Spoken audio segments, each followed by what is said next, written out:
Muy bien. Estamos los que somos 15 personas, vamos a empezar aquí con esto y después si alguien se va uniendo, pues se va incorporando y los que no, pues los van a ver grabados, pues lo voy a subir a mi canal de YouTube y paso el link. Bien, vamos a empezar con el tema. Básicamente voy a hablar de lo que son, de qué es de un pederasta, que es un pedófilo. Hay una diferencia, ¿no? Hay una diferencia, aunque obviamente no dejaría a ninguno de los dos como niñero, como dije antes, de un niño, pero hay una diferencia entre un pedófilo y un pedófilo. Les voy a pedir, eso sí, que bajen los micrófonos, eso es importante, que apaguen los micros mientras que no están hablando. Bien. En el transcurso de la charla, en algún momento voy a parar y voy a dar la oportunidad de preguntar. Si alguien quiere preguntar algo, no hay problema. ¿Bien? Pueden preguntar lo que quieran. Vamos a empezar explicando un poquito la pedofilia desde el punto de vista de la psiquiatría. Se considera como una perversión. O sea, es una perversión, ¿no? Primero digo la diferencia. Por ejemplo, un pedófilo es el hombre que mira pornografía infantil, que se conforma con eso. Rara vez un pedófilo va a llegar a ser un pederasta, o sea, va a atacar a un niño, pero lo puede hacer. No es que no lo pueda hacer porque ha pasado. Pero en sí la pedofilia se ve como una perversión en psiquiatría. En tanto que las asociaciones de pedófilos que hay, aunque no lo crean, en Estados Unidos hay una que se llama la NAMBLA, en varios países hay. Estas asociaciones de pedófilos la justifican diciendo que únicamente se trata de una de las múltiples formas en que se puede manifestar la sexualidad en el ser humano. Y aunque no lo crean, hoy por hoy hay incluso una conferencia de TED que salió hace unos años, donde había una persona defendiendo a los pedófilos, como mostrándolos como pobres personas que tienen una sensibilidad diferente. Porque estamos gobernados por psicópatas y están tratando de hacer que todo esto se vea como algo normal, que no lo es.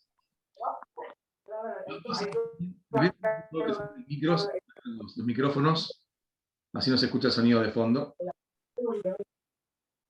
que es importante que no...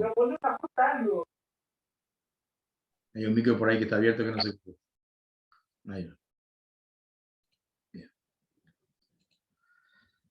O sea, ¿en qué se considera pederastia? Es aquella situación en la que un menor sufre un abuso, ¿vale? Un abuso sexual por parte de un adulto.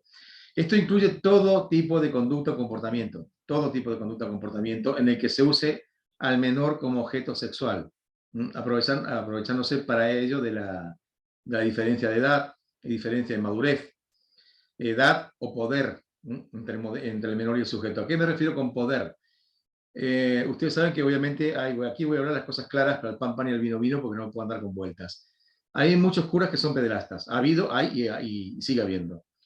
Entonces, un cura para un niño tiene es como una imagen de poder, ¿no? De alguien superior, ahí que en teoría lo tiene que querer y cuidar, ¿vale? Entonces, cuando hay ese tipo de poder entre la persona y el menor, es más fácil que llegue a lastimarlo porque hay confianza. En general, estas personas, estos sujetos, suelen tener las capacidades mentales conservadas, o sea, enteras.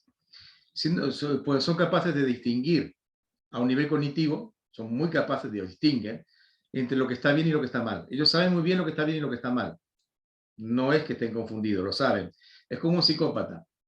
Dicen, no, porque están confundidos, están locos. No, no son locos, son enfermos mentales. Es diferente, es muy diferente. Un psicópata sabe que lo que está haciendo está mal, por eso se esconde, huye de la policía, etcétera, etcétera, ¿no? Sabe que está mal. Más allá que lo acepte o lo entienda, no le guste o no.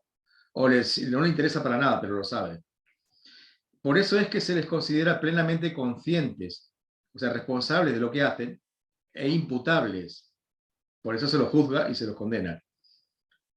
Ahora voy a hablar un poquito de los diferentes tipos de pederasta que hay. Está el pederasta que se llama situacional o incidental. Este tipo de abusador sexual, porque tengo que aclarar algo, que un pederasta es un abusador, es ¿cómo es que se dice esto? Un abusador o un violador, básicamente es un violador. Tiene muchas características iguales a un violador común. Este tipo de persona, este abusador sexual, no tiene una sexualidad restringida a los menores, el que es pederasta situacional o incidental, ¿no? Tiene con frecuencia parejas, muchos de ellos tienen pareja con la que puede establecer relaciones de normalidad. Muchos de ellos tienen parejas normales. Este tipo de individuo no tiene una preferencia concreta por un tipo de víctima, sino que aprovecha las oportunidades, aprovecha el momento que tiene para cometer ese abuso. No es muy frecuente que los pederastas de este tipo, hayan sufrido a sí mismos abusos en la infancia. No todos, pero muchos sí. Se trata del tipo de pederasta más frecuente, ¿no? El que más tiende a agredir a componentes de la misma familia, de su misma familia. Porque hay que recordar que más del 60%, mucho más, el 70% diría yo más, de los ataques sexuales están dentro de la familia o dentro de conocidos de la familia, dentro del entorno de la víctima. No es importante entender. Si hay alguna consulta, alguna pregunta hasta aquí, pueden hacerla, si no sigo. Bien. Ahora está el pederasta preferencial, que es otro tipo de pederasta. Este tipo de pederastas suelen tener un mayor número de víctimas. O se establecen una serie de características que les atraen más que otras, ¿no? Y suelen tener una vida más ligada a la búsqueda de ese objeto del deseo. O sea, como que rondan más alrededor de la víctima, alrededor del niño. Recuerden que estamos hablando aquí de que alrededor del niño puede haber desde curas, padres, sobrinos, tíos, madres, porque mucha gente piensa que esto solo se da en hombres, no, se da en mujeres también. Hay un 25% menos creo que hay, pero hay madres y mujeres que son pederastas. Aspectos en común entre este tipo de sujetos son que ellos rodean a la víctima, están muy alrededor de ellos, por eso intentan buscar trabajos que los lleven a estar con niños. Puede ser desde un profesor de educación física o un profesor de música, cualquier cosa que los lleve a trabajar con niños, ¿vale? Las características son aplicables a toda situación, o sea, existe una serie de elementos que suelen ser comunes a los diversos tipos de pederastas, es que van a intentar estar siempre rodeados de niños. Y se dan cuenta también mucho porque a una persona le pueden gustar los niños, bien, sí, le gusta, le agrada, pero no exageradamente. Todo gesto o palabra exagerada es falso. Explico, es como si yo dijera ahora, les presento a un amigo y le digo, mi amigo, mi mejor amigo, lo aprecio muchísimo, bien, normal. Ahora, si yo empiezo con mi hermano del alma, lo adoro más que a mi vida, hermano de sangre, bla, bla, bla, es un discurso político, exagerado, falso. Todo gesto, palabrería exagerada es falsa, siempre. El punto aquí es, si ustedes ven una persona que le gustan los niños, no pasa nada, tampoco se trata de entrar en paranoia, que todo el mundo que le guste los niños es, no. Pero cuando a alguien le gustan demasiado, o por ejemplo, no son sus hijos, y los adora demasiado, hay demasiada cercanía, demasiado toqueteo, no es común, no es normal, no hace falta estar siempre encima del niño toqueteando. Eso es importante. A ver si hay un micro abierto por ahí, les voy a pedir que lo cierren. Se activen el micro, así no se escucha el audio de fondo. Bien. Bien, seguimos. Bueno, iba a hablar un poquito de la edad. El sexo y la edad de estos pederastas, de esta gente, ¿no? Generalmente el perfil típico de un pederasta es el de un sujeto pedófilo de edad media o avanzada. Generalmente suele tratarse de varones, hay mujeres también, pero generalmente de varones entre 30 y 50 años de edad.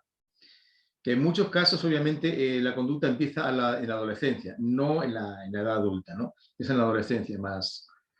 Te das cuenta, después lo voy a explicar un poquito más, pero básicamente casi todos empiezan en la adolescencia.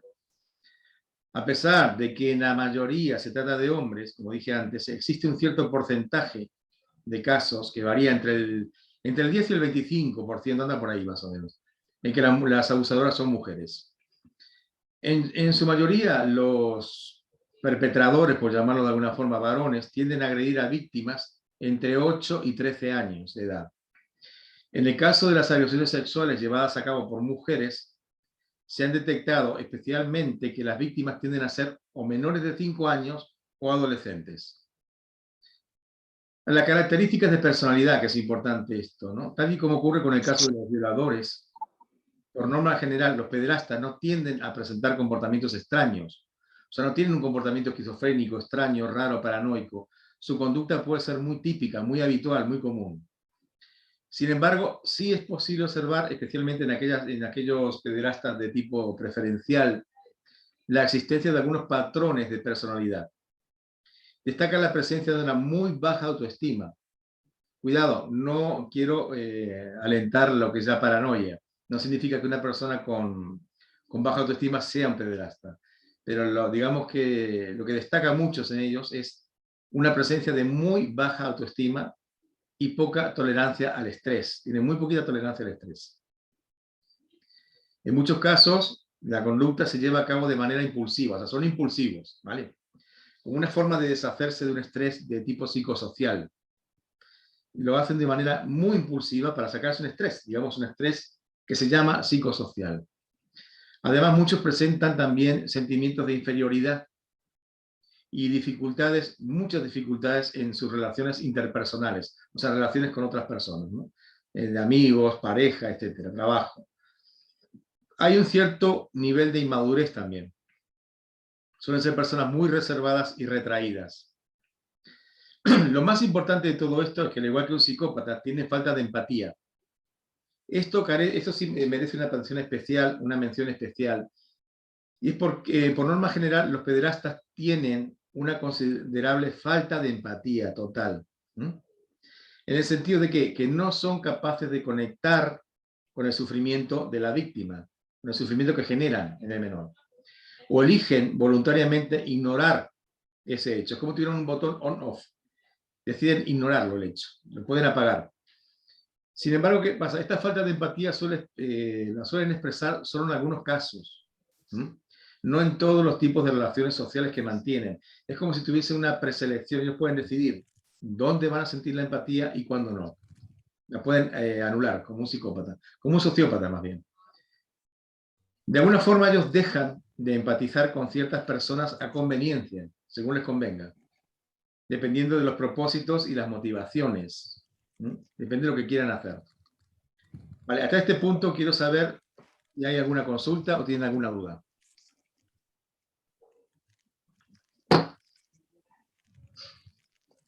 Si no, continuamos aquí.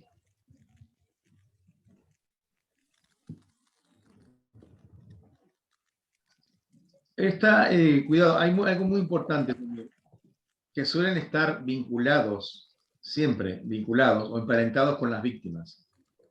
La gran mayoría de los casos de abusador y abusado mantienen algún tipo de vinculación, generalmente familiar, también puede ser laboral o vecinal, pero siempre hay un vínculo, casi siempre hay un vínculo.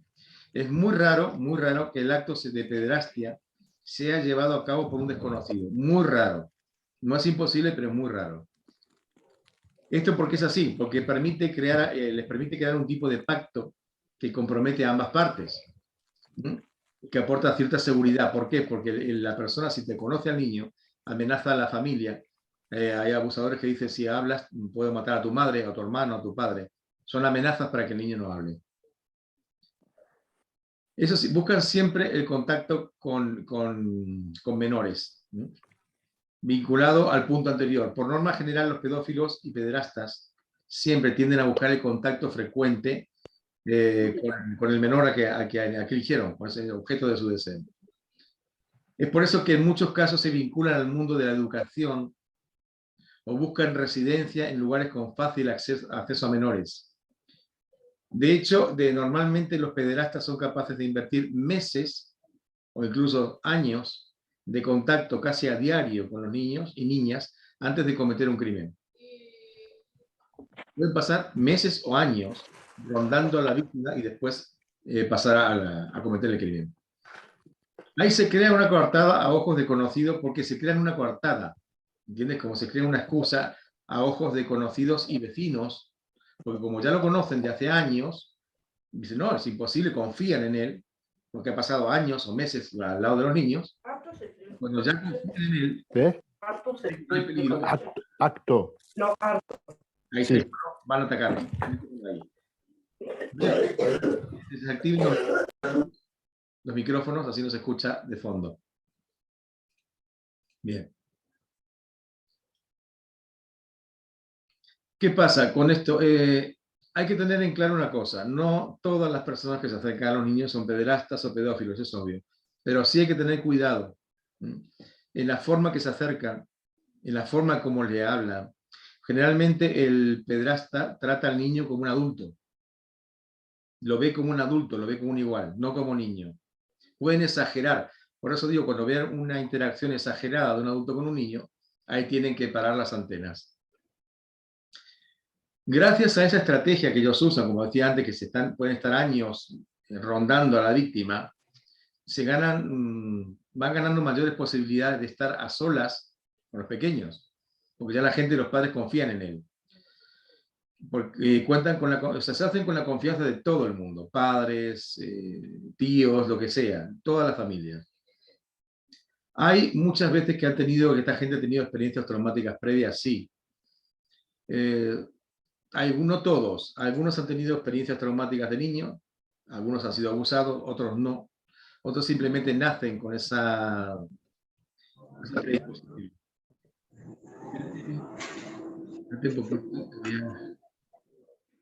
Voy a bajar el audio, a cerrar un micrófono. Bien. El modus operandi generalmente de esta gente suele basarse en el acercamiento, como dije antes. Es muy importante que entiendan eso. Se establece una relación de confianza con la víctima y con la familia de la víctima. Están años o meses, pueden estar incluso años alrededor de la víctima, antes de hacer algo. Eso es muy importante tenerlo en cuenta.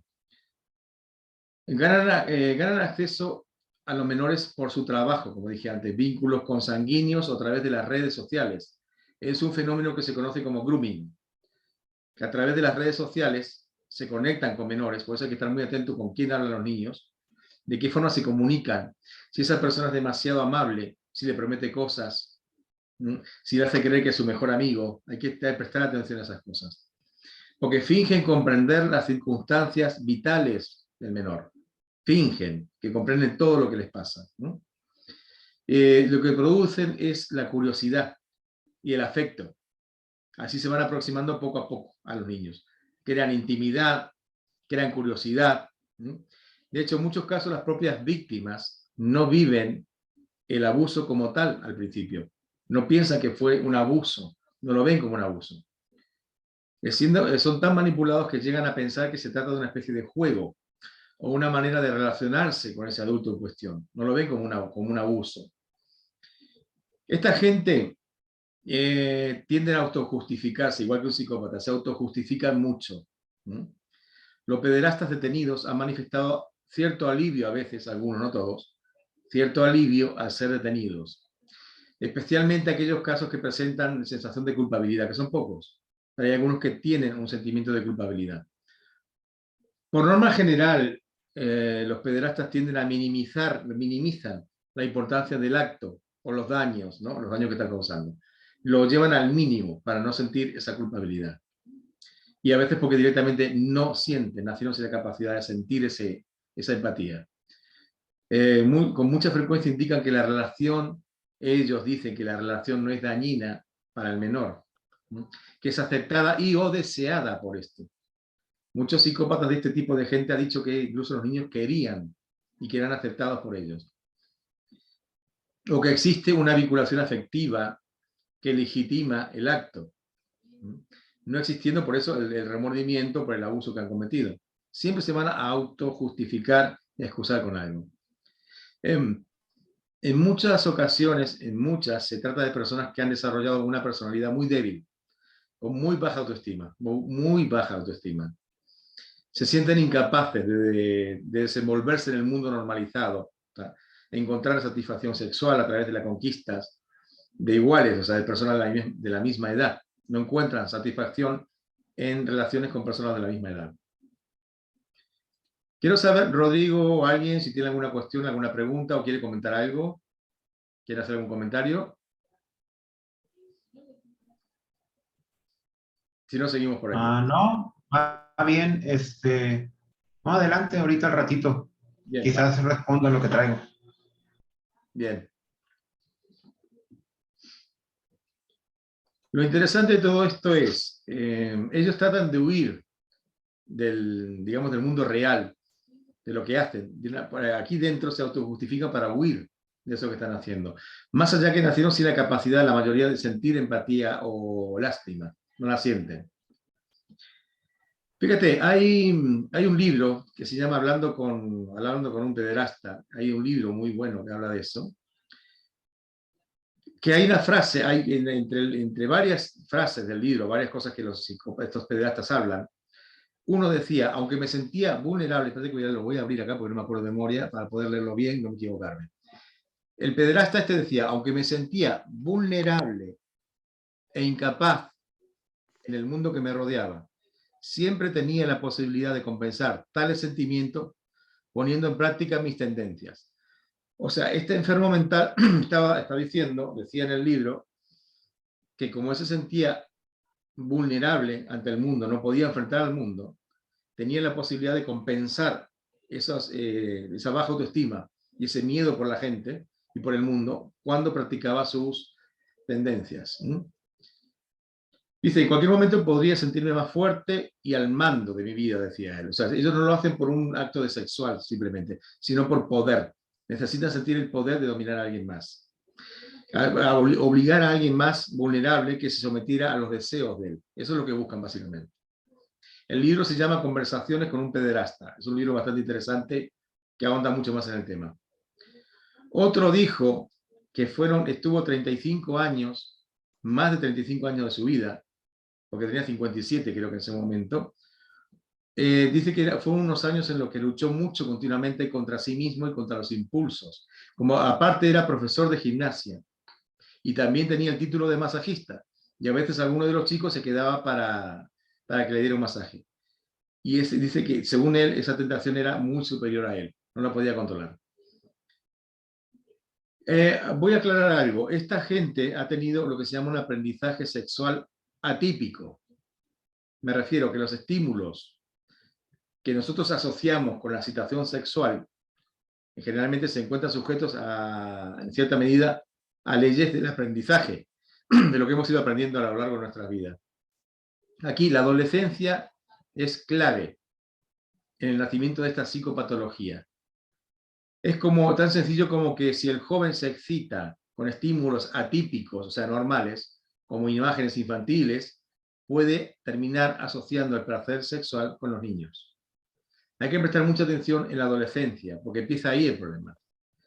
Si ven que el niño es muy retraído, demasiado tímido, no conquista, no busca, y siente o se nota, se ve que siente cierta afición por libro, obviamente no lo van a ver mirando pornografía infantil, pero se le puede captar a veces, se excita con estímulos raros, puede terminar de ahí derivando, asociando el placer sexual con los niños.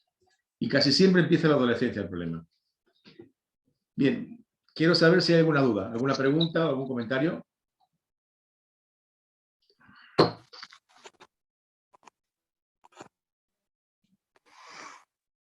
Antes, cuando estábamos en WhatsApp, hablaron también de las creencias. Un tema que después hablaremos. Cuando terminamos la charla aquí, si quieren, los que estén interesados se pueden quedar a hablar sobre las creencias. De todo esto que estoy hablando, ¿alguien? ¿Cómo me salgo del Zoom? ¿Cómo? No te escuché. Es que había una parte donde me decía salir, pero... O sea que se te escucha cortado el audio, no entendí muy bien. Repítemelo, por favor. No sé si soy yo que se escucha cortado aquí el audio. Bien. Les quiero comentar un poquito más, algo sobre los violadores, que básicamente son violadores. Lo que buscan es poder, no sexo, poder. Una de las características más comunes de esta gente es que la mayor parte de los violadores, el objetivo de ellos no es obtener placer sexual, sino poder. Las personas que hacen una violación son personas que saben lo que están haciendo y buscan ser atraídos por la idea de ejercer dominación. Lo que quieren es dominar y controlar a alguien. No es el placer sexual lo que los motiva, es el poder. El poder de hacer que otras personas hagan algo en contra de su voluntad y que obedezcan al interés de esa persona, ¿no? Dicho de otro modo sería, en una violación lo que se busca no es únicamente el sexo, sino que también especialmente lo que se busca en el ejercicio del poder. Por eso se ve personas de muy baja autoestima, personas que nunca tienen poder, que no son, digamos, no resaltan en nada, no son líderes, son como personitas que están ahí de costado. Entonces necesitan buscar ese poder en someter a alguien, en lastimar a alguien, que es la única forma, el único momento que tienen algo de poder. Sentimientos también que tienen sentimientos de inferioridad y frustración de vida, frustración vital que se llama. Son personas muy frustradas en sus vidas. Es otro de los elementos que les permiten ver a esta gente. Más allá de la morfopsicología, que después explicaré un poquito, el lenguaje corporal. Es otro de los elementos que comparte la mayoría de los violadores, es la presencia de un elevado sentimiento de frustración, pero en todo, sobre todo en el trabajo que hacen, en su vida, cómo hablan, una persona abatida que está infeliz con su vida, infeliz con su trabajo, etcétera, etcétera. Nada de lo que hacen los satisface. Obviamente, si bien no tienen por qué demostrar, en la mayor parte de las facetas de su vida no lo demuestran, ¿no? Pueden llegar incluso a actuar de forma prepotente, se los puede ver actuar de forma prepotente. Estos sentimientos de inferioridad pueden provocar una reacción en forma de deseo de dominar al otro. ¿Por qué insisto en esto? Porque es muy importante ahí ver un perfil psicológico. Una persona que se retrae mucho, no que controla emociones, que contiene emociones. ¿No? Y van a notar que en un momento sale o salta sin ningún motivo agresivamente. No es que sea un pederasta, pero es uno de los perfiles de un pederasta. El deseo de dominar, como nunca dominan, nunca sobresalen en nada, nunca hacen nada de lo que quieren hacer, están frustrados en vida. Ahí tienen una persona muy peligrosa, porque aunque no sea un pederasta, es una persona violenta, tiene mucha ira adentro. Una cosa que muestra, voy a hablar un poquito de morfopsicología, que muestra mucho la agresividad son las orejas.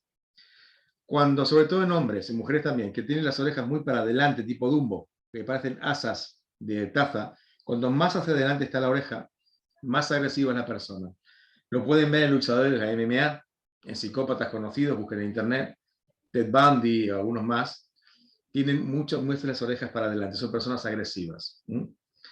También se ve en las mejillas, no sé cómo en cada país se llama diferente, cuando no hay carne en las mejillas, casi nada de carne. Eso marca una cero empatía. La gente muy empática tiene mucho cachete, muy cachetón.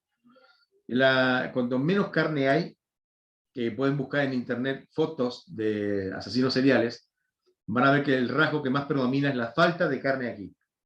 Muy chupado aquí, casi nada de carne en las mejillas. Y muy instintivo, la quijada muy ancha.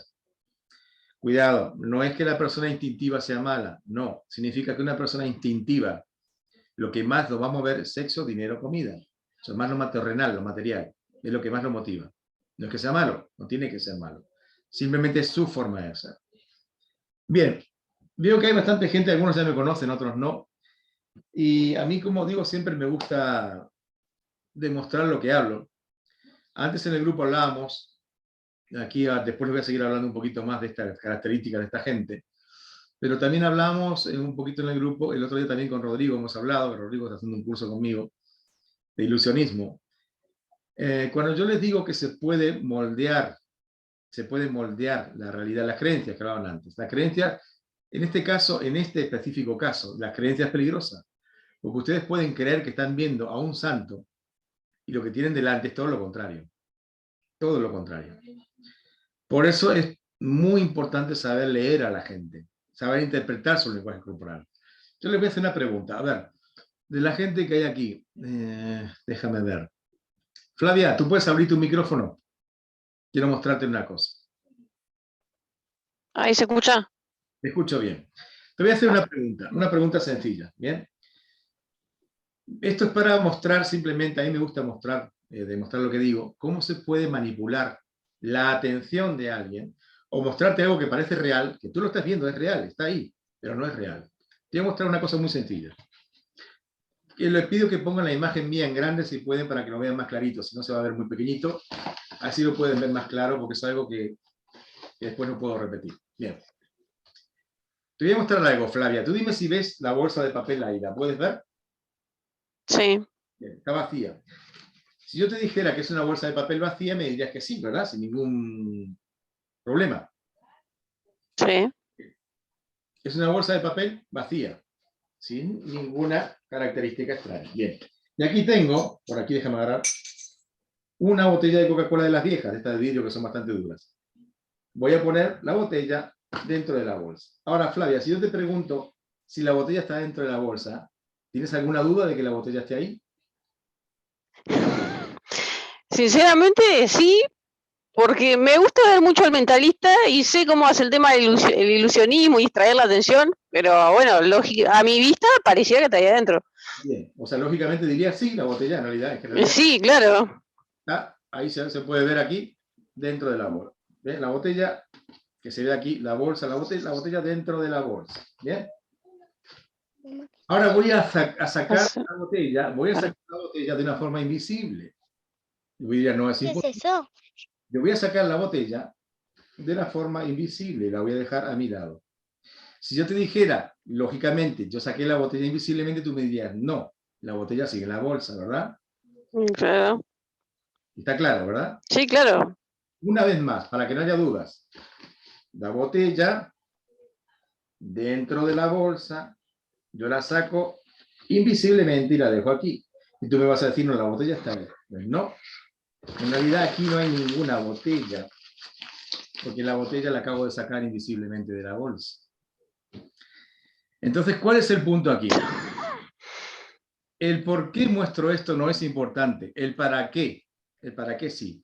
Para que entiendan que por más que parezca evidente lo que están viendo, no siempre lo es. Esto es lo que se enseña para que la mente se amplíe un poco más cuando se enseña a leer a las personas morfopsicología, lenguaje corporal o cazar. Porque ahora sí, Flavia, te pido que bajes el micro si puedes, que eres el micro. Vale, gracias.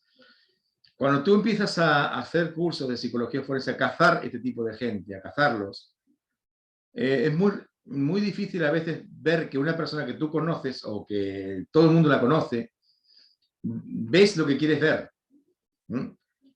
No lo que es, y eso es peligroso. Entonces, este tipo de cosas amplía un poquito la mente para entender que no todo es lo que se ve, por más que parezca súper real. Está ahí, lo estás viendo, pero no es real.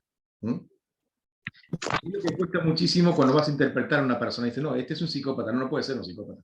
Es imposible que esta persona sea así, pero sí lo es. Y ha pasado miles de veces que por no querer reconocer, madres o padres no se han dado cuenta de la gente que está alrededor, ha pasado lo que ha pasado. Porque creían, se basaban en la creencia de que era buena persona.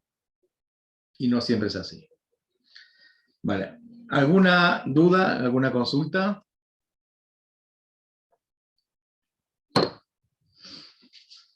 ¿Alguna pregunta que tengan en general? Podemos hablar de la creencia o hablar directamente de lo que estamos hablando ahora.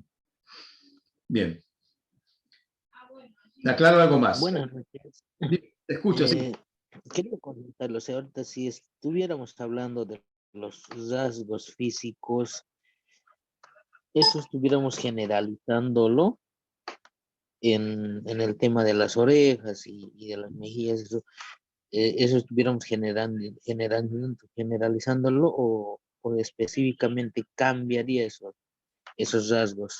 Bueno, no entendí la pregunta. Repítemela de nuevo, porque no entendí cuál es el punto. Ya, o sea, en el tema de los rasgos físicos, ¿cómo Sí. podemos encontrar a ese tipo de personas, ¿no ve? O como dice que por la mayoría son así con las orejas un poco medio dobladas, Sí. y el tema de las mejillas, eso siempre es un rasgo físico en el cual podemos encontrar, o es que ha habido así pedófilos que no han tenido esos rasgos. Sí, yo cuando me refería a las mejillas más bien hablaba de psicópatas, pero sí. Lo que te dije antes de los rasgos del pedófilo son los que nombré antes, ¿no? Del lenguaje corporal, de cómo se manifiestan, de cómo hablan, de cómo es su vida generalmente. En cuanto a las mejillas, todos los psicópatas que vayas a ver no tienen ningún tipo de cachete. Incluso el payaso, había uno que se llama Gassi, que era un asesino de niños, que se disfrazaba de Tenía la cara redonda, pero no tenía carne aquí. O sea, no tenía mucha, las mejillas eran casi sin nada de emoción. Todos los psicópatas tienen ese tipo de rasgos de mejilla. No significa que la persona que tenga esos rasgos sea psicópata. Hay que ver todo el contexto. Por eso dije, esto no es un curso de morfopsicología. Estoy hablando de un contexto general. Sí, hay que ver si el rasgo de la persona, de la cara, tiene todos los rasgos, no 3 o 4, de un psicópata, algo hay. Pero tiene que tener todos los rasgos, que son varios. Son marcas aquí, la frente ancha, imaginación desbocada. Hay varios rasgos. Pero no me quiero enrollar ahora en eso porque es largo el tema. Eso sería para un curso de morfopsicología. Ruth, veo tu mano levantada ahí. No sé si quieres hacer una pregunta, Ruth. Veo una manito ahí. Sí, Dime. sí, fíjate que están hablando acerca de los rasgos psicológicos de un psicópata pedófilo, por así decirlo, ¿no? Sí. Pero sí habría que tener como que un poquito ahí de cuidado porque quizás en este grupo puede haber personas que tengan las orejas muy grandes y entonces digan, bueno, yo no soy ese perfil, porque para poder dar un perfil no nada más hay que basarse en esos rasgos característicos físicos, sino que hay que hacer un perfil psicológico bajo exámenes psicológicos para sacar el perfil de una persona como tal. Entonces, es solamente argumentar eso, ¿no? Que no siempre puede ser así, puede haber muchas personas que tengan ese tipo de rasgos, si no necesariamente son patológicos, pues, ¿Se cortó? Sí. sino que hay que sacar perfiles y que ha habido también en esto personas que también son lista del co. Entonces, como que podría variar un poquito todo eso. Bueno, es mi argumento, ¿eh? Te explico. Ruth, ¿tú en qué trabajas? ¿Cuál es tu trabajo? Psicología. Bien. ¿Tú has estudiado morfopsicología, lenguaje corporal y microgestos? Sí, estoy en un diplomado actualmente ¿Diplomado de qué? en perfiles psicológicos y Bien. morfología. Tú sabes que la morfología no, la morfología Pero es psicología. Te explico. El lenguaje corporal, por ejemplo, es un ejemplo. es muy amplio. Siempre tienes que ver el contexto. Por ejemplo, en el lenguaje corporal se sabe cuando el hombre miente, nos pica la nariz. Tienes que ver, obviamente, si no está resfriado, si no tiene una alergia. Siempre hay que ver un contexto, obviamente. Pero si tú ves en los programas, por ejemplo, hay un montón de programas de agentes del FBI y de personas que han trabajado durante 70 años con psicópatas, trabajan con ellos directamente, los estudian. El perfil psicológico se le da después, obviamente te das cuenta cuando hablas con la persona. La morfopsicología, yo llevo 30 años trabajando con morfopsicología. Yo he hecho perfiles, bueno, en el grupo, Rodrigo lo sabe, he hecho perfiles psicológicos de personas que me han mandado fotos. Yo el perfil psicológico de alguien te lo hago enseguida, porque yo soy perfilador, trabajo para eso. O sea, tengo un perfil psicológico de cómo es la persona, cómo use esa personalidad y esa parte.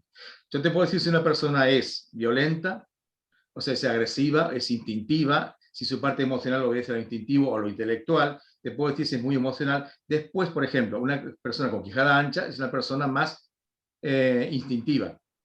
Es instintiva. Puede ser un buen bombero, un buen rescatista, un buen superhéroe o un buen psicópata.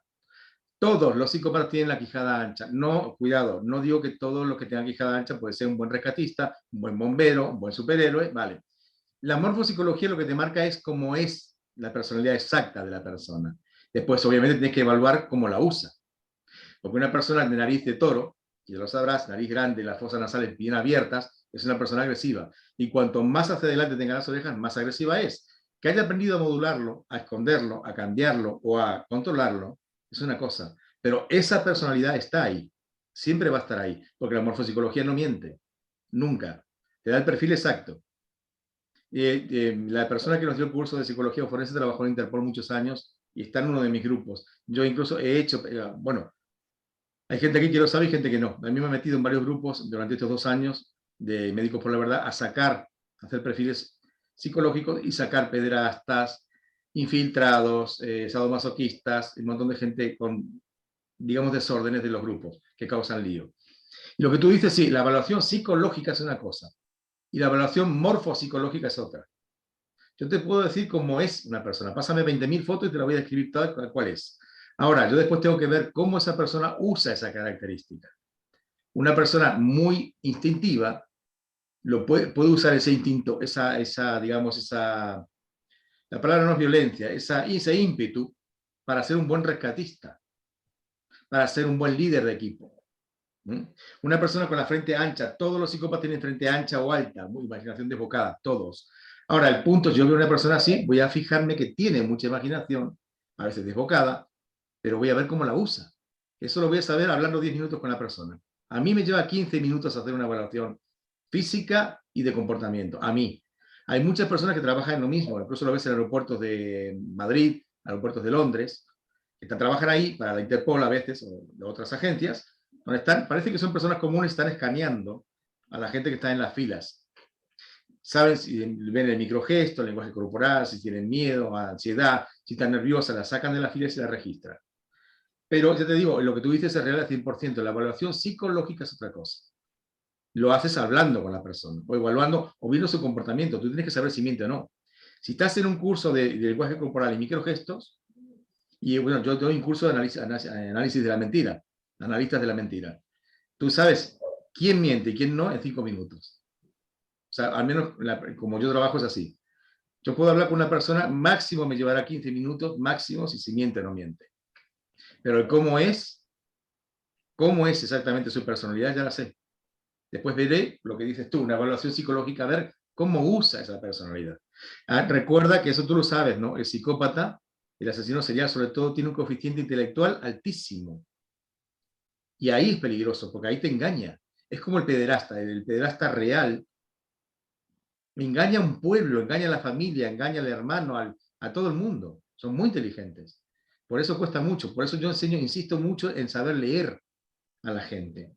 Por ejemplo, Ruth, tú que estás en esto, yo te digo, tú ves una persona, ¿verdad? Ves un rostro. Yo te voy a decir algo.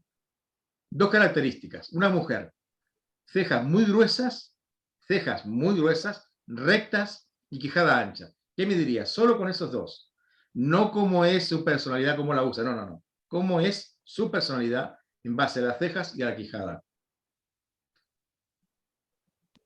Cejas anchas y qué, perdón. Rectas, muy pobladas, anchas, y la quijada muy grande.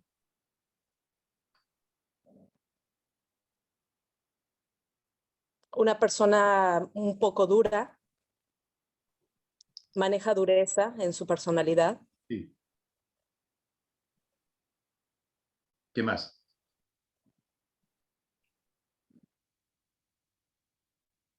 Eso sería lo que te podría argumentar. Necesitaría ver más como para poder argumentar más. Bien. Pero así, imaginándomelo, Sí. eso podría decirte. Viste, eso es exacto. Y aparte esa persona sería muy poco emocional en la parte, digamos, de lo que se llama del romance. No es jamás se suicidaría por un problema romántico, no caería en eso. Es más analítica, más al punto. No es que no se pueda enamorar, se puede enamorar, puede querer mucho. Pero va a ser más directa, va a ser más vivencial, más varonil. La quijada ancha hace buena deportista, generalmente no. Todas las deportistas, todas las que veas, que se dedican sobre todo a deportes de contacto, luchadoras de MMA, boxeadoras, jugadoras de fútbol, tienen la quijada muy ancha, y cejas muy pobladas y rectas generalmente. Se le perdió la vaina. Y ahí ves a personas, bueno, que obviamente van por ese lado. No vas a saber cómo... Que no lo arreglen. Perdón que está ahí un micrófono abierto que no sé cuál es. A ver si pueden cerrar los micros, así no se escucha atrás. Pero lo que tú dijiste es exacto. Es exactamente eso, lo que ves es lo que hay. Después, claro, tienes que hablar con la persona, evaluar cómo trabaja en eso. A qué punto ha llegado ese instinto a ser bueno o no bueno. Bien. Gracias, muchas gracias por esta información y por haberme de alguna manera abierto también un poquito todo esto, ¿no? No, gracias a ti por la pregunta. Es muy interesante lo que dijiste, es exacto.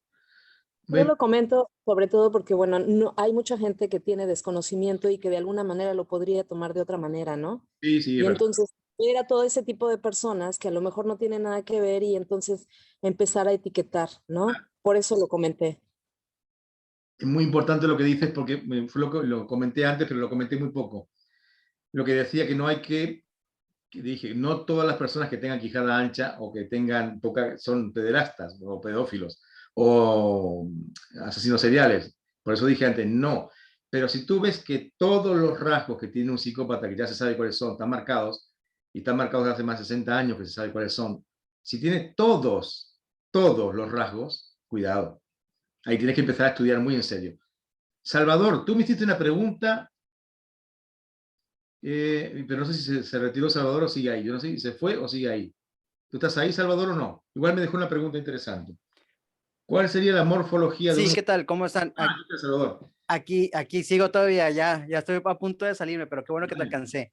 Sí, entonces para resumir, ¿cuál sería entonces la morfología de la persona que tendría la tendencia a ser pedrastra o pedófilo? Bien, tú fíjate que estamos hablando de personas no deportistas, no culturistas, no gente que hace pesas, no gente grande, no gente, ¿entiendes?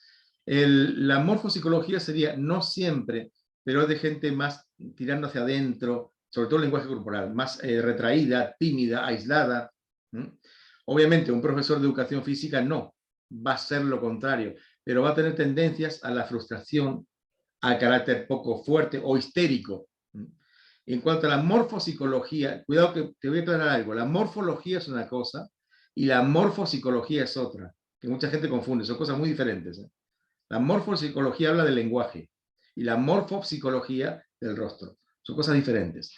La morfopsicología lo ves más en un psicópata.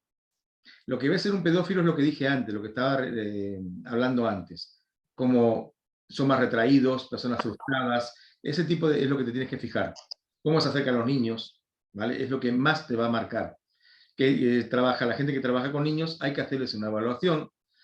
A mí hace 4 años me pidieron una evaluación, unos curas a los que yo le estaba dando un curso de lenguaje corporal y microgestos, me pidieron la evaluación de 16 chicos que iban a entrar, adolescentes, a ser seminaristas, porque obviamente ya sabemos cuál es el problema que está habiendo en las iglesias con los pederastas. Bueno, de las 16 personas que me enviaron fotos y vídeos, solo 3 estaban aptas para trabajar con niños. O sea, no es que todos fueran, no es que todos fueran psicópatas o violadores, pero muchos de ellos entraban ahí, eran agresivos, violentos, venían de familias violentas, y se notaba. Después pedí las fichas de cada uno y me dijeron, sí, es exactamente así. Y muchos entraban no por la fe, no por las creencias que tenían, sino porque tenían casa y comida gratis, para salir de la pobreza. No porque les gustara estar con niños, no porque creyeran en Dios, o podían creer en Dios, pero a su manera, ¿entiendes? No estaban preparados ni física, ni psicológica, ni emocionalmente para estar con niños o para, como decían ellos, dar la palabra de Dios, como quieras llamarlo, da igual. Pero básicamente va por ahí. O sea que lo más importante, Salvador, sería saber, en cuanto a un pedófilo, un pederasta, perdón, que son diferentes cosas, ¿no? Fíjate que el pedófilo está mucho tiempo en internet, está mucho tiempo buscando, el pedófilo, no el pederasta, el pedófilo buscando pornografía infantil. Eso es un ratón de biblioteca. Entonces va a ser una persona más retraída, con manos débiles, dedos largos, más finos. No le vas a ver un músculo, el único músculo que tiene es el cerebro, porque no practican deportes, en general, no hacen nada de eso. Entonces ves una persona muy retraída. ¿Sabes cuál es una característica de los psicópatas, de muchos de ellos? Que son mayores de edad, bastante, y viven con la madre o en el sótano de la madre. Cuidado, hay nerds que también viven así, no tiene nada que ver. Por eso lo que decía Ruth, hay que evaluar, hay que ver. ¿Que te está marcando una alerta? Sí, te la está marcando. Un tipo de 30, 40 años que vive con la madre, que sea en el sótano o arriba, da igual, pero que vive todavía con su madre, y que está pegado, no quiere decir que sea un psicópata ni un violador, nada, pero hay que tener... A mí se me para la antena seguida, digo, aquí algo no me cierra. Puede ser que no tenga dinero, que tiene un problema de trabajo, por eso es lo que decía Ruth, hay que evaluar todo el entorno. Pero ese hecho a mí me marca como mínimo, una curiosidad. Ya empiezo a investigar a esa persona. ¿Por qué está ahí? ¿Para qué está ahí? ¿Cómo piensa? ¿Cómo actúa? ¿Tiene amigos? ¿No tiene amigos? ¿Tiene una vida social? ¿No tiene vida social? ¿Cómo es su cara? ¿Cómo es su morfopsicología? ¿Cómo es su lenguaje corporal? ¿Cómo se mueve? ¿Cómo respira? ¿Cómo camina? ¿Cómo se sienta? O sea, hay mucho para evaluar. Interesante, muchas gracias por por las enseñanzas, porque no cabe duda que estoy aprendiendo muchísimo y te agradezco muchísimo la información que nos estás dando hasta este punto. No, Muchísimas gracias. gracias, Daniel. Un gusto coincidir con todos. Hasta luego. Vale, genial. Bueno, esto como dije va a quedar grabado para las personas que no pudieron entrar, lo van a poder ver después. Quiero saber si tienen alguna duda más, alguna otra pregunta, o quieren hablar de un tema específico, que nos dirigimos a un tema, y si no, sigo con unas poquitas aclaraciones más. Bien. Daniel. Sí, te escucho, Rodrigo. No, nada más para agradecerte. Me tengo que retirar, llegó mi paciente, pero veo la grabación. Ahí estamos en contacto. Vale, Rodrigo, hablamos luego. Gracias. Como iba diciendo, lo importante aquí también es saber evaluar, como decía Ruth, saber evaluar fríamente, no emocionalmente, que es lo más difícil, disasociarse de las emociones y ver lo que realmente es, para bien o para mal. Que eso es lo más difícil. En uno de los cursos que yo estoy dando, que es precisamente de eso, de lenguaje corporal, microgestos, inteligencia emocional, enseño a disasociarse un poco de las emociones, que había gente acá que quería hablar de las creencias, no sé quién era, me interesaba hablar sobre creencias, que después podemos hablar si quieren. Es muy importante poder saber lo que es real. O sea, es muy difícil lidiar con la verdad. Todo el mundo te pide la verdad. Dime la verdad, pero cuando se la dices, la mayoría de la gente no sabe qué hacer con ella. Es como tu pareja, una pareja común, ¿no? Bien que mañaste, que sí, que no. Pero cuando le dicen la verdad, muy pocos saben qué hacer con esa verdad. Hay que estar muy bien amueblado aquí arriba para saber qué hacer con la verdad. Porque la verdad te puede causar una euforia o te puede hundir. Esa es la realidad. Yo antes en el grupo pasé un vídeo, algunos lo habrán visto, otros no, donde estoy doblando en teoría una cuchara con la mente. Y digo, es un truco. Es un truco. Pero mucha gente ha pensado y sigue diciendo que tiene que ver con la energía y no sé qué. Y sí, no te digo que no, pero yo te estoy hablando de mí, no de cómo lo hace un monje budista. Es un truco. Pero incluso así hay mucha gente que sigue creyendo en que yo tengo ciertos... reconozco que hay unas facilidades que tengo, pero no tiene nada que ver con doblar cucharas, me van para otro lado. Por eso trabajo en lo que trabajo, pero dones le llamaría alguno, pero facilidades para captar cosas. Pero esto es un truco, como lo de la botella, es un truco.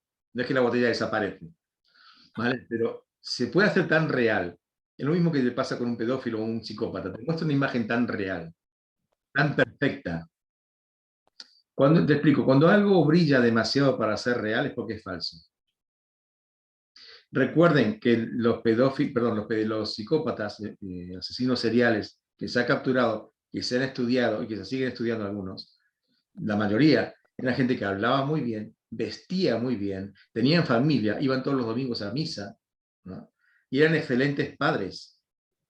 Lo curioso es que los psicópatas hombres, asesinos seriales, matan a extraños. Y las asesinas seriales, que hay muchas, se ha habido desde 1800, asesinan a los hijos y a su familia, más del 95%. Una muy conocida era que ahogó a los niños en la bañera, los agarró de los talones al niño pequeño, de creo que 6 años, y lo ahogó. Otras han envenenado a las familias, empezando por los hijos. Entonces hay mucho para hablar aquí, hay mucho para investigar, porque crece que hoy hay la creencia falsa de que solo el hombre es violento. No. Y en las relaciones de pareja se da que hay mucha más violencia psicológica y física de la mujer hacia el hombre que del hombre hacia la mujer. Otro término que se está usando mal, el femicidio. No existe el femicidio. Lo que existe es si un hombre que mata a una mujer por ser mujer es un psicópata misógino. Psicópata misógino, o sea, un enfermo mental. Un hombre que golpea a una mujer, primero que no es un hombre, es un pedazo de... Ya saben de qué, no es hombre, pero aparte tiene un problema de control de la ira. Tiene un problema emocional, un desorden psicológico, pero no es un asesino serial. El hombre que mata a una mujer por ser mujer es un psicópata misógino, o sea, odia a la mujer. Se está retorciendo mucho toda la información que hay generalmente en el mundo, más ahora, que cierta parte de lo que gobierna en el mundo quiere que todo sea torcido, quieren hacer que la pedofilia se vea como algo normal, que no lo es, para nada, no lo es. Por eso hice este taller, para que empiecen a reconocer, es un taller cortito, no es muy largo, pero creo que les va a servir la información que he dicho hoy para empezar a abrir los ojos, porque, repito, más del 70% de las violaciones o agresiones sexuales se dan dentro de la familia. Padres, hermanos, tíos, abuelos. Gente que conoce al niño, de profesores de educación física, curas, profesores, maestros, maestras, No se fíjense, no vayan solo contra el hombre, porque hay mujeres que también lo hacen, y lo hacen muy feo. No es solo el hombre, o no es solo una parte de la, o gente extraña. La pedofilia, la pederastia, el abuso sexual en niños específicamente, casi el 100% es de gente de dentro de la familia. Siempre. No extraños. Es muy raro que haya un caso. Hay, pero muy raro. Repito lo que decía Ruth, no es poner en paranoia a todo el mundo, pero presten atención a las señales. No es paranoiquearse, es estar alerta. Sin locura, ¿no? Sin extremos, sin fanatismos. Estar alerta, nada más. ¿Por qué a esa persona le gusta tanto a los niños? ¿Cómo se acerca a los niños? ¿Cómo les habla? ¿Los acaricia demasiado cuando no hay motivo? Presten atención. No me quiero enrollar mucho más, sé que es tarde, por lo menos aquí ya son las 10 de la noche, y no quiero enrollarme mucho más. Si quieren hacer alguna consulta o están interesados, si alguna persona está interesada en hablar de las creencias, que no sé quién fue que me dijo en el grupo, no me acuerdo ahora, que quería hablar un poquito de las creencias, pues nos quedamos por aquí. Lo que voy a hacer ahora es dejar de grabar. En un segundo voy a dejar de grabar aquí.